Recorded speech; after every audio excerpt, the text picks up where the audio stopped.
وَلَوْ تَرَى إِذْ فَزِعُوا فَلَا فَوْتَ وَأُخِذُوا مِنْ مَكَانٍ قَرِيبٍ وَقَالُوا آمَنَّا بِهِ وَأَنَّى لَهُمُ التَّنَاوُشُ مِنْ مَكَانٍ بَعِيدٍ. Ey cemaatler, Allahu Rabbul Alemin'in kelamışı, Erhamur Rahiminin kelamı, Celle Sultanuhu ve Azze Şe'nuhu, Tekaddeset Esma'uhu, Rabbul Alemin'in kelamı. Kıyamet gün kafirler aytacak, biz de iman getirdik deyip. Hudaýa aytýar peýdasy ýok, kıyamette iman getirenin diye. Şu mahal vakt bize, şu mahal fırsat ölmekak, canımız baka, özümüzün üstümüze ölüm düşmeka, yaşlığın kadrini bilgil, ta ulolmazdan burun Mahtumul İşan aytýar. Şu mahal jowan kak, jowallygymyzyň kadrini bilmeli ulolmakak. Saglığın kadrini bilgil, hasta bolmazdan burun. Canımız sag wagt saglığımyzyň kadrini bilmeli, mariz bolup kuma girmekak. Bihuşluk ýagdaýa girmekak. Ele ýagymyz döwülüp besterde yatmakak, düşükde yatmakak. Hastalyk şükrüni bilgil, hastalyk şükrüni kılgıl, täke ölmezden burun. Ay yatanny bolsaň kadrin bil, häzir janyň ma Allah Allah aýdy ber diýipdir.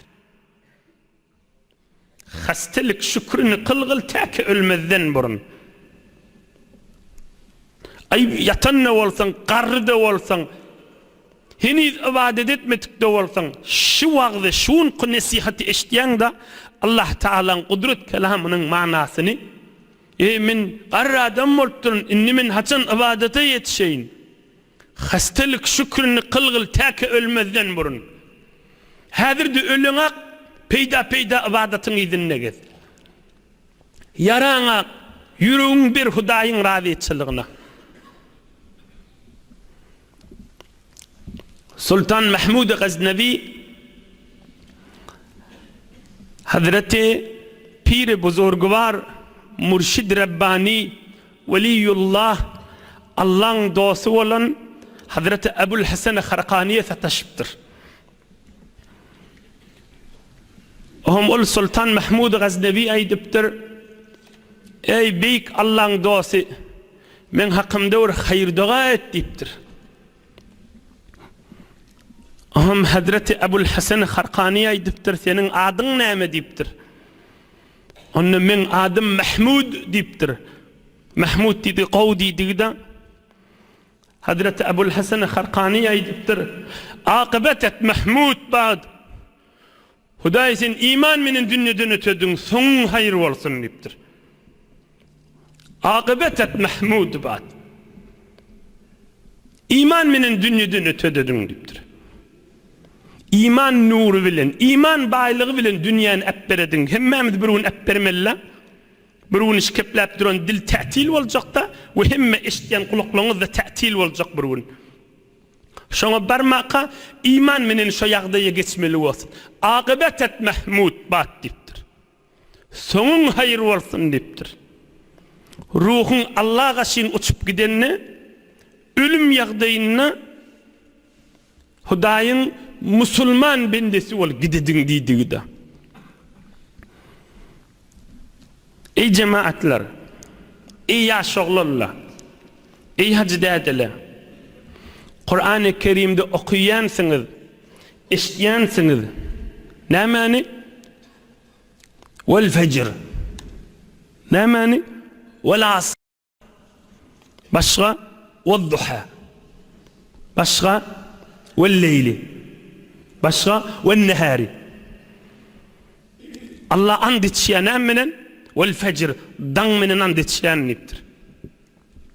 Hudaý and etşeye, yani hormat goýýa. Nämäge? Vel duha. Goşluk wagty, çaşt. Gün doğup ýokarrak gelmeýärmi? Gün doğandan yarım saat soňram, 1 saat soňram. Şoňa duha diýär araplar. Vel duha. Hudaý şoň menen andyçy, kuşluk wagty, gün ýokary galan wagty bilen. Başga, wala asr, ikindi bilen andyçýandypdyr. Başga, wal leyli, giýje bilen, şeş mahal bir leyl giýjäň içinde. Wan nahari, günnüz bilen Hudaý andyçy. Yani näme? Yani zaman, wagt, fursat, aylaw, dolaw, düýnüň, ertiň, şunyň hemmesi muhimda. Hemmesi hormatlyla. Hemmesi bizi toğalap, toğurdolap alıp barýarda bizi. Düýün penşemme bizi itiklep şuny ýetirdi. Şunymyzdy bizi toğalap, eger ertiye galsak bizi ertiye täbil berýärlerdi. Şu zaman, şu aylaw, dolaw zaman. ولا يجري عليه زمان. Zaman Hudaýa aýlanmaýar, zaman bize aýlanýarda. Hudaý biziň daşymyzdan zaman goýupdyr, bize zaman aýlanýar. 1000 ýyl geçer, milyon ýyl geçer, bir ay geçer, her zadyň zamany bar, Allahdan başga zadyň. ولا يجري عليه زمان. Hudaýa zaman aýlanmaýar, bize zaman aýlanýar. Allah biziň daşymyzdan zaman aýlapdyr. Oňa şu aýlanýan zaman bizi bir gün ahirete oklaýar. Şu dünýeden tätil etýärdi. O günüde cenazalar bolýar, şolar dünýeden tätil etýärdi. Yaş kiçi, yaş uly, bizden kiçi, bizden uly gurrun men awada lap durmaýyn, zaman tätil bolýar bir wagt. Ajib geň zatlar, dünýäň bernamalarynyň özüň hemmesiniň zamany bar. Şu mahal eline kiçik oglançykla, şu giýjäň içinde kiflerini, kitaplarını alıp klaslaryna barty medrese açykmy şu mahal? Ýok, zamany bar, her zadyň wagty barda, erti barmaly. Şu mahal idaralar döwleti ýerleň açykmy? Açyk däller. Şahsy ýerler açykmy? Ýok. Her zadyň wagty barda. Ya terminal, maşin motorlaryň gitjek ýeri, ya uçallaryň gitjek ýerleri wagty barda. Sagat 9-da gitýän bolsa, sagat 2-de barsaň bolarmy? Bolmaz, her zadyň wagty barda. Namazyň gözü wagty bar. Şu mahal ay erti namazy oky goýaýlyk bolarmy? Bolmaz, ahim wagty bar her zadyň. Yeni bir sagatdan ştak gelip otursaň, wagt eşitjek diýseň bolarmy? Bolmaz da wagty bar şunda. Şu mahal mübarek üçmelek wagtyşyň. Yeni bir saatdan gelip otur, ýöne özüň tesbih sanap oturmasaň bir nasihat bernamy ýok bolýar. Hudaý biziň daşymyzdan zaman aýlap goýupdyr. Men erti hac etjek, pardyň bitirjek diýip Käbäň daşyndan 5 aýlap aýlan pardyň bitmer. Wagty bar her zadyň. Ramazan ay aradan şu mahallyny tutup goýjak diýip bolmaz ahim. Şu misallar köpeldi bermen näçe aýtjak bolsa. Wagty geçenden soňra öwrüp alyp bolmaýardy. Şuň içinde 3 döwür bar. Men neçe kysgaça maňa edip hyzmatyňyza ýetireň kadryny bilin. Şu biziň ömrümizde ölýänçek insanlarda, adamlarda 3 döwür bar. Biri bir gowja adam namazyny okuyýar, ibadaty bilen, halal çöregi bilen, bir gow adam gelip ber zaman geçti de, hamany öten akşam geçti. Şun erti bilen turýar we men öten akşam bir towar ibadatlam galapdyr diye. We men bir towar ibadatlam galapdyr diye. Derrew şonu okuýamalla erti bilen. Misalny aýdyn. İnne Umar el-Faruq radiyallahu ta'ala anh atala salat al-duha.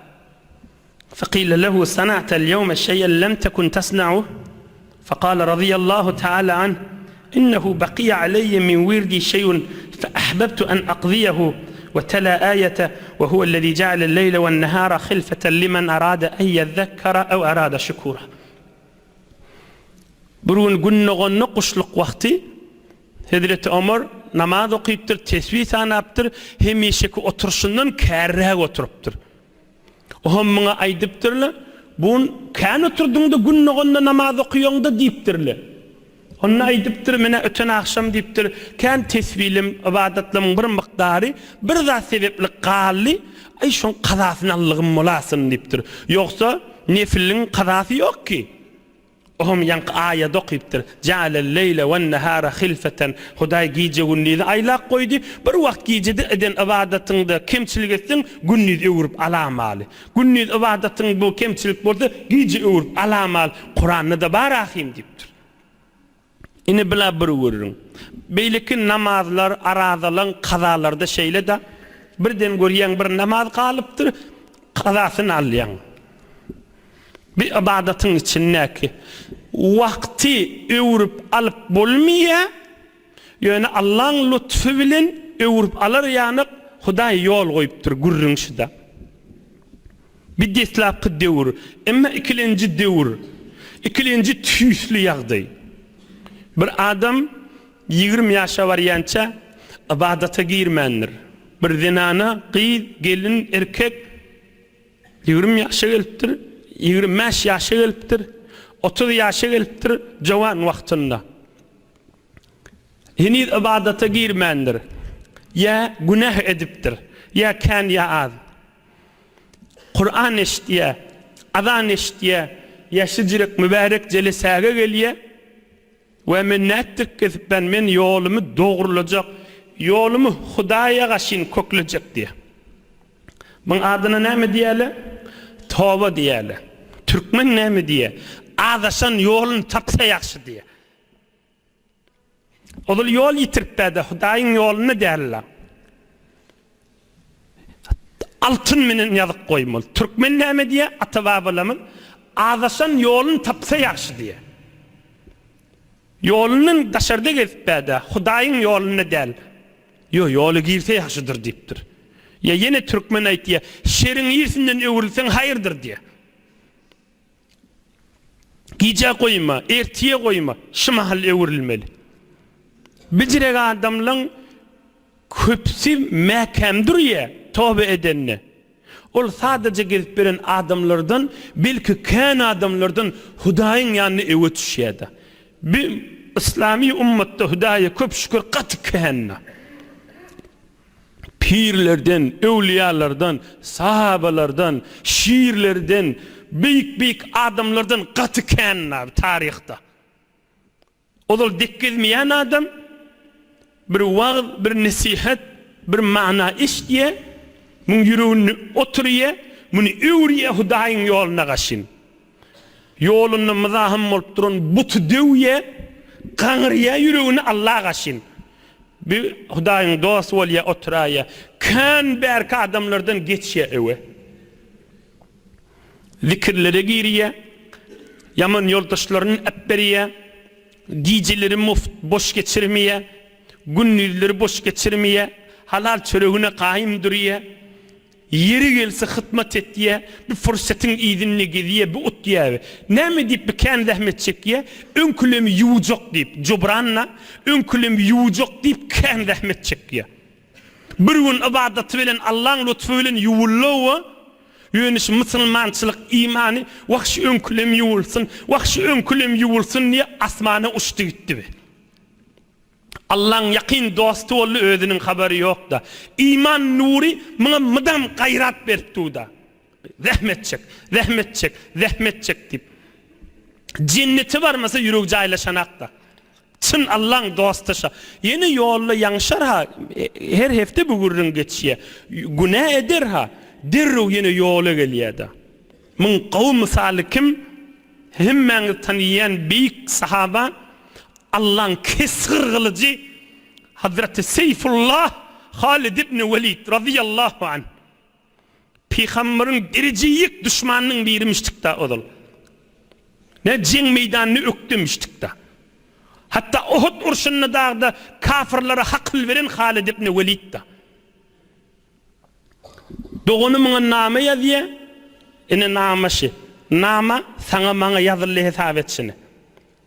Doğunu Halid ibn Velid ba Allah'ın kılıcı büyük sahaba. Kafir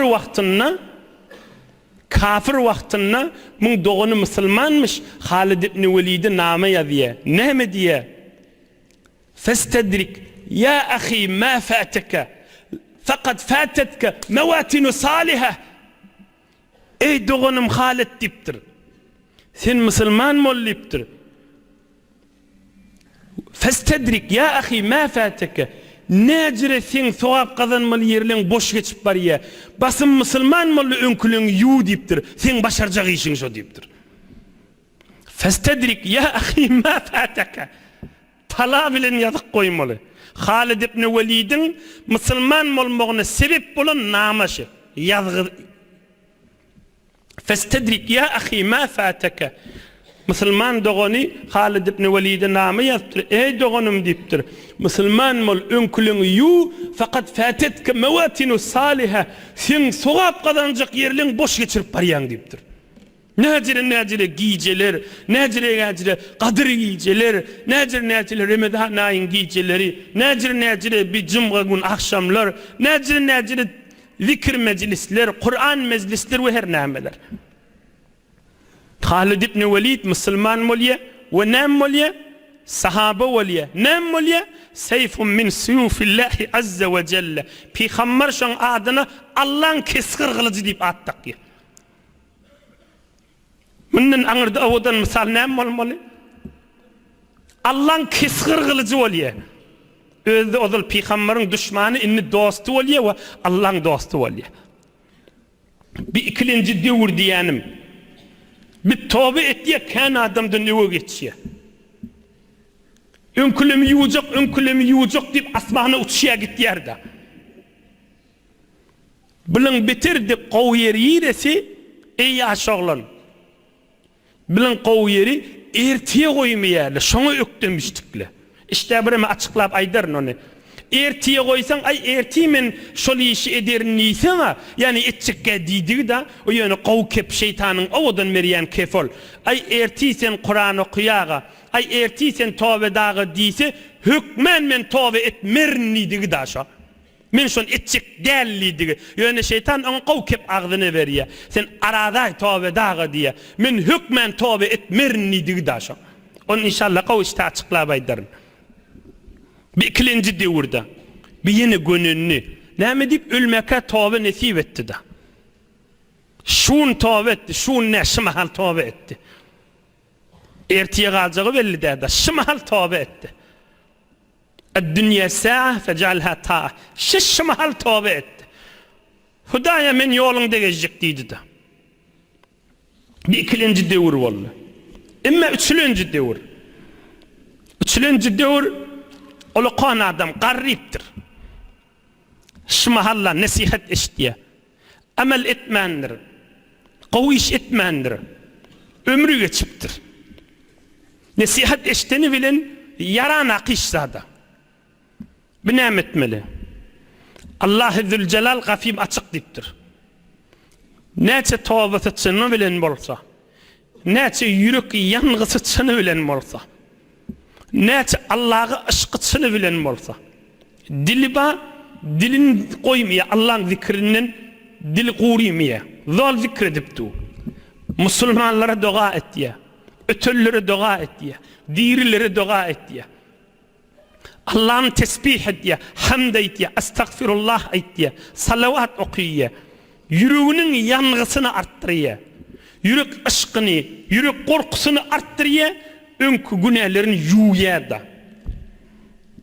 Altın kırılen fenamet yali, ot vuruyalı, altın talanı. Ot vuruyalı kırın yusun deyip. Mun yürek yangısı kırlerini yuyada.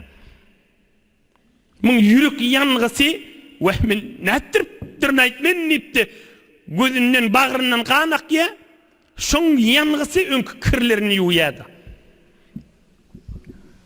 Bir ahırkı devur be. Can bada hadır. Hastalık şükrünü kılgıl, taki ölmedin burun yani, mahtumul işanın. Miril yati, tüşüktü yati, ahırkı ömrü, hadir de kadrin milliptir, canın çıkana kadir deyiptir. Bir gün Peygamberimiz aleyhissalatu vesselam dünyadan ötünden son sahabaları üşüp oturanmış. Yani Peygamberimizin yarları üşüp oturanmış. فقال أحدهم سمعت رسول الله صلى الله عليه وسلم يقول من تاب إلى الله عز وجل قبل موته بسنة تاب الله عز وجل عليه. هم üşüp oturanmışlar Derman Resulullah canının eşten zatlarını aydıp orta oklap duranmıştıklar. Gününün insanlarmış. Ahım biri aydıptır. Men Peygamberimizden eşittim. Bir adam dünyadan geçmeginin, ölmeginin bir yıl önçek tövbe etse, Hudaý şoň tövbesini kabul ediye, sen tövben kabulli vay diye. Inni on hesap kitabını Hudaý näjre eder, onu Malik, Halyk Hudaýyň özü biler. Şoň tövbesi kabulla ýöne. Yürek ýangysyçyny bilen bolsa. Men Peygamberimizden eşitdim diýipdir. Bir adam ölmeginin bir yıl önçek tövbe etse, tövbesi kabulli. Oham şu oturalığın içinde bir ay diptir. Peygamberimden sen ne eşittin mi şonu niptir? Men ne eşittim şunu niptir? Ine bir vurrun bollu. 5 vurrun haşi. İkilinci kepleptir. Semi'tu Resulullah sallallahu aleyhi ve sellem yekul men tabe ilallahi azze ve celle qabla mevti bi şehrin taballahu teala aleyh. Yeni bir ay diptir. Diptir. Peygamberimiz aleyhissalatu vesselam aytdı, bir adam şi bi wafany epbermeginin birce ay önçek ey Hudaý men ýalňyşdym diýse, Hudaý on tawbasyny kabul etjek diýip eşitdim mena diýipdir, sen bir ýyllyň diýipdir. Ohum oturanyň bir ay diýipdir, men eşitdim şunu diýipdir. Bir ay mundan bir ay ölmeginden bir ay önçek tawba etse, Hudaýa men ýalňyşdym, sen gafiňe girdim, indemeýlek dogry geçjek diýse, Hudaý şoň tawbasyny kabul etýär diýip eşitdim diýipdir. Ine bir iki boldy. İçilen jaýdypdyr. Semi'tu Resulullah sallallahu aleyhi ve sellem men tabe ilallahi azze ve cel qabla mevtihi bi yawmin taballahu taala aleyh. İçilen jaýdypdyr, mene başga tüýsli eşitdim diýipdir. Men eşitenim diýipdir. Peygamberimiz aýtdy, bir adam dünýeden geçmeginden bir jewun ýewünçäde Hudaýa men ömrüm boş geçiripdirin. Hudaýa sen gafiňe gaşyn men öwürlim, meni bagşla diýse Hudaý şonu bagşlajak diýip aýtdy diýipdir. Oturallyň bir ay diýipdir. Men şunu eşitipdim diýipdir. Bir gün öňçek diýip aýtdy Peygamberimiz diýipdir. Dördüncü ay diýipdir. سمعت رسول الله صلى الله عليه وسلم يقول من تاب إلى الله عز وجل قبل موته بساعة تاب الله عز وجل عليه فقال آخر أنت سمعته من رسول الله صلى الله عليه وسلم قال نعم قال وأنا سمعته dördüncü ay diptir men Peygamberimizden eşitdim diptir bir adam ölmeginin birce saat öňçäde Hudaýa men ömrüm boş geçirdim, men ýalňyşdym, sen gafiňe geldim, men bir günahkar bendendirin, men sen ýoluňa girdim diýse, Hudaý şoňda tawbasyny kabul etjek diýip aýtdy diýipdir. Oturallyň bir ay diýipdir, men eşitdim birje saat önçek tawba etsedi, Hudaý tawbasyny kabul etýär diýip aýtdypdyr. Ahirlenji 5-lenji ay diýipdir, faqala ahir سمعت رسول الله صلى الله عليه وسلم يقول من تاب إلى الله عز وجل قبل الغرغرة تاب الله تعالى عليه رواه الحاكم وسكت عنه الذهبي. آخر قيد بتر من Peygamberimizin mübarek doğduğundan çıkan kelimeni deyiniptir. Hudaý Taala bendemden kabul edernidi. Bir adam canı gargara gelmeginden öňçek 5 daqiqa öňçek de bolasyn. Hudaýa men ýalňyşdym, ine sen gafiňe geldim diýse, Hudaý şoňda tawbasyny men kabul ederni aýtdy diýipdir. Ine ahyrky döwürdäki insan ýanym 3 döwür diýänim şe. Bir jawan wagtynda ol ki saýid we hoşbaht bolup kan adamlardan öwe geçýän adam. Hazreti Halid ibn el-Walid Allah'ın keskir kılıcı ol geçen adam ýany. Ya berrakde Ebu Hanife'nin şagirdlerinin döwreklerini Hazreti Fudayl ibn Ayaz ýany galtamanmışdyk. 40 ewliýan biri bolupdyr. On gürrüň ozallaýtdym, soňra meni bir gün açyklap aýdyryn. Fudayl ibn Ayaz ýany jawanmış, galtamanmış, tawba edipdir, hemmelerini razy edipdir. Kunna na'udduhu min al-abdal. Ebu Hanife'nin şagirdleri aýtdy, 40 weliň biri diýip aýdyrdyk şonu diýýärler. Yeni bir döwür var, ömrü tamam bolupdyr. Şu nasihati eşdiýe hamana şym halyn gördiňi. Ey can Hudaý men ýalňyşdym diýe Hudaý tawbasyny kabul etjekdi. Oňam ýöne bir ýaş oglun amany diýerdi, ha onu meni öljek bolamda şeýdarna. Meni ululumda şeýdarn, indi şeytanyň bahanasy diýenim, ýa işte açyklap aýdaryn diýenim. Şeytan derrumyň agzyny berýär, şijirek Hudaýyň rahmatynyň agzalan gurrüňi şeytan derru şo ýol bilen alýar. Okyp beren. At-taswif jundun min junudi iblis faqad ahlaka halqan kesiran. Ay işdi tawbe edersin, ululungda tawbe edersin diýip kan adamlar tawbasy dünýeden geçirdi diýipdir. Ay işdi ululung Hudaý kerimdir, ululungda tawbe edersin diýip. Näme diýip? Şayet işdi şu mahallanny biderek adam bolsun bi. Ne bilýär şayet bir yaman ýoldaşmyny azdyr kissin. Ne bilýär ýüregimden gatysyn. Ne bilýär şayet erti bir başyna iş düşsün, kellesin aşymany el yetmesin. Ýerden tezmin edipdir ertisini. Şayet erti başyna bir musibet yetişsin, ýerden we zemany yetişmesin, ne bilýär. Şayet erti bir merizçilige düşsün, hiç sada yaramasın. Ya bir meriz gözlemeli olsun. Doğrudur meriz gözlemek, merizçilik Allah'ın savgadıdır. Ibadata yaramasa näme? Sağ wagtynda etmedi, o meriz wagtynda da yaramasa. Ya qarryanda yaramasa. Şayet de ona yetmäni yere girsin. Onun tezmini, onun zamanatı yerde onna. Şeytan bidatları yada salmayarda. Ay onu meni ululumda şu direk tawbe ederin diye. Şu ululumda tawbe ederin diýse wa, men ululumda tawbe etjek dällidigi da şo. Ya men arada Ramazan mübarek bir iş etjek diýse, ýöne şeytan şoň agzyny awdallap aýtdy. Men Ramazan şol işi etjek dällidigi da şo. Men imtihanatym geçdi, men Hudaýyň ýoluny girjek diýse, indi wagt berdi de ona Araplar taswif diye işdi ederin, soňram ederin diýdi. Soňram şol işi etjek dällidigi da ýöne döwrüni alýa, belki özüni allap gow kepliýe. Ýoksa Hudaýyň rahmaty ken kimi şeşme halyn görürüňi. Bir ýaşul iş kefe eşdi, Allah'ın gapsy açyk diýip aýtmaly şoňa. İman menen ötjek bolýmeli. Ýa-ni deslak kurdyň şondan çyrym aýdypdym da, Sultan Mahmud Ghaznawi Abul Hasan Kharqani taşanna aqıbet Mahmud bad. İman menen ötedin dünýeden nipdir. İman menen ötedin dünýeden nipdir. İman menen ötedin dünýeden nipdir. Allah Taala hemmemizi iman baýlygy bilen dünýeden ötmek nesip etsin. Ve iman baýlygy bilen mahşer meýdanyna ýürümek nesip etsin. Bir alham 3 kul huvallahu okuýaýlyň, ötellüň ruhuny bagş edip il we watanymda dua edeýin.